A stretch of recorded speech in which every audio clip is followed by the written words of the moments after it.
그러면 조국혁신당이 이제 작년 이맘때 열심히 이제 뭐 이렇게 이제 시작을 할 이제 때죠. 시작을 하고 3월 4일 날 창당 대회를 했어요. 하고 3년은 너무 길다 하고 1년 동안 정말 세게 싸우셨어요. 싸웠습니다. 예, 세게 싸웠고 그 결과로 어찌됐든 이제 스스로 갑자기 이제 비상계엄을 선포하면서 상황이 이렇게 된 건데, 자, 많은 분들께서는 이런 걱정과 고민이 있어요. 최근 여론조사 발표를 보면, 왜 비상계엄 이전으로 돌아갔지? 경우에 따라서는 민주당을 국민의힘이 추월하는 조사도 있네. 네네. 이거 어떻게 봐야 되지? 이렇게 생각하시는 분들이 계세요. 오늘 아침에 여론조사 꽃에서 나온 조사 제가 이메일로 받아보는데 지금 막 받아봤는데 두 차례 정당 지지도 조사를 했더라고요. 근데 민주당 45.2, 국민의힘 37.8, 민주당 47, 하나는 국민의힘 36.5. 그래서 7.4% 내지는 10% 차이가 나니까 오차범위 밖에서 요거는 이제 통계상으로 보자면 오차범위 밖에서 민주당이 앞서고 있습니다.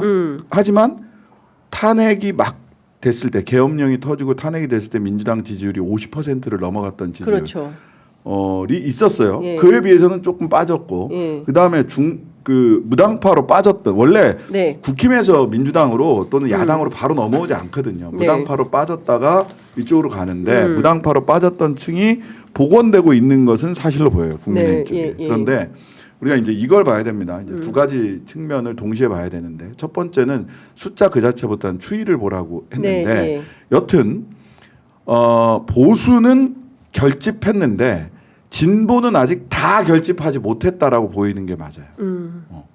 그런 추세는 눈에 보인다라고 하는 거죠. 근데 보수가 뭐 과표집이든 아니든 결집을 한 겁니다. 결집을 최대 결집을 한 거고, 이 최대 결집에는 윤석열 일파의 윤석열 전광훈 일파의 그 선동, 가짜 선동이 일정하게 작동을 했다라고 봅니다. 우리가 이제 화가 나고 안 나고를 떠나서 냉정하게 현실을 보자는 거예요.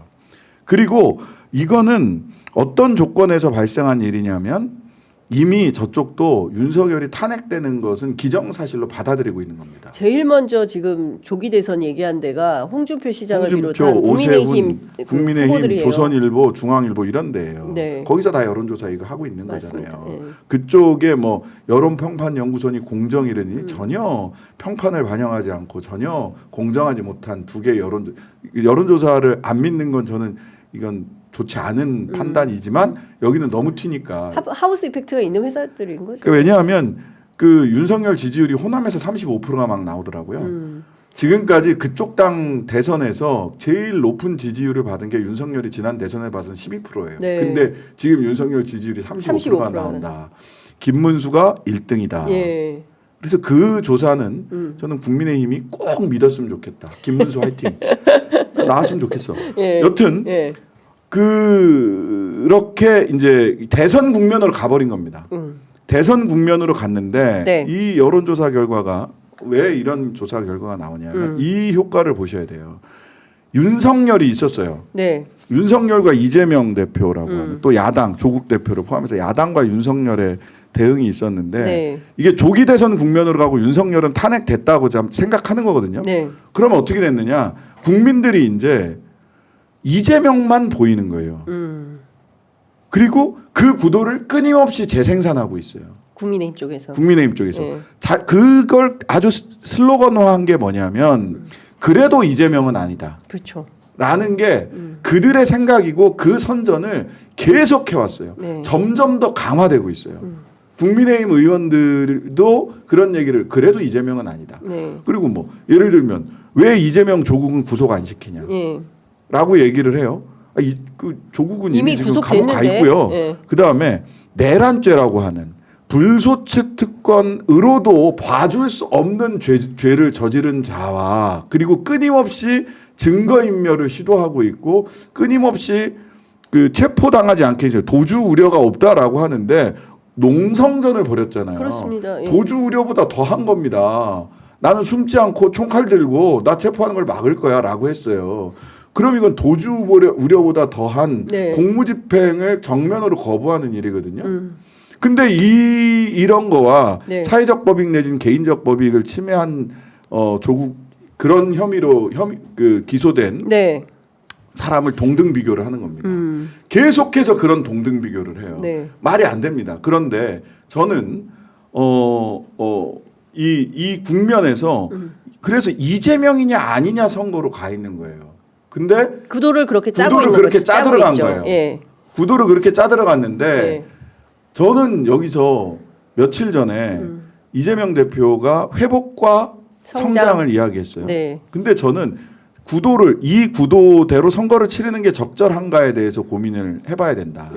왜냐하면 이거는 이재명이냐 아니냐 구도에서 나는 좀 더 괜찮은 이재명이에요. 성장도 할 수 있고 회복도 할 수 있는 괜찮은 이재명이에요. 저 물지 않아요. 라는 그 프레임 안에서 잘해보는 거란 말이에요. 네, 저는 회복과 성장에 대해서 그 정책에 대해서 비판을 할 수도 있고 찬성을 할 수도 있다고 봐요. 네. 근데 정치 구도라고 하는 측면에서 보자면 그 구도는 이재명이냐 아니냐 구도에 복무하는 방식이다라고 네. 생각이 돼요. 그런데 실제 대한민국 정치가 맞닥뜨리고 있는 그리고 그래서 이 대선에서 우리가 돌파하고 나아가야 되는 구도는 뭐냐 하면 헌정을 수호할 거냐 그렇죠. 내란 세력에게 정치적 발언권을 줄 거냐예요. 그렇습니다. 예. 예. 지금 저는 이재명 대표가 이재명이냐 아니냐 구도에서도 이길 거라고 생각해요. 예. 근데 자칫하면 지난번처럼 개가 바둑하듯이 반집, 한 집, 두 집 이렇게 이길 개연성도 우리는 대비를 해야 돼요. 0.73? 뭐 그 정도는 아닐 거라고 네, 보는데 네. 그런 개가 바둑을 둘 수도 있어요. 네. 이기더라도. 그러니까 근데 저는 근소한 차이로 네, 근소한 이기는 차이로. 방법. 근데 저는 이번에는 압도적 차이로 이겨야 돼요. 압도적 차이로. 왜 그러냐에 대해서 말씀드리겠습니다. 예.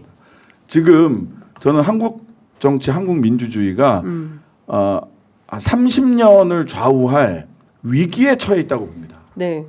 왜냐하면 저는 윤석열이나 일부 미치광이 정치인들이 미치긴 미쳤지만 그래서 미치광이 정치인들이 이 사태를 주도하고 있고 그래서 윤석열과 김용현과 뭐 석동현, 윤갑근 이런 분들은 정치인도 아니니까 이런 몇몇 사람들을 뽑아내면 해결되는 문제인가? 아니라고 보죠.